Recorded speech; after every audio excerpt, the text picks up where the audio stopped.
भाद्रपद महिन्यातील शुक्ल पक्षातील एकादशीला परिवर्तनी एकादशी असे म्हणतात.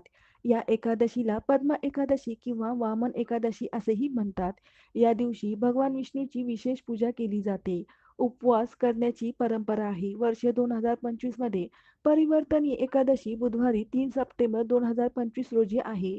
एकादशी तिथीची सुरुवात ही 3 सप्टेंबर 2025 ला पहाटे 3:53 होणार आहे आणि एकादशीची तिथीची समाप्ती ही 4 सप्टेंबरला 2025ला पहाटे 4:21 होणार आहे. उदय तिथीनुसार परिवर्तनी एकादशी ही 3 सप्टेंबर रोजी होणार आहे. या एकादशीला परिवर्तनी एकादशी का म्हणतात आणि भगवान विष्णूंचा कुठल्या मंत्राचा जप केल्याने आपल्याला काय फायदा होतो, आर्थिक लाभ कसा होतो, याविषयी संपूर्ण माहिती आपण व्हिडिओला अपलोड केलेली आहे. व्हिडिओ आवडल्यास नक्की लाईक करा आणि खाली दिलेल्या त्रिकोणाला क्लिक करा. श्री स्वामी समर्थ.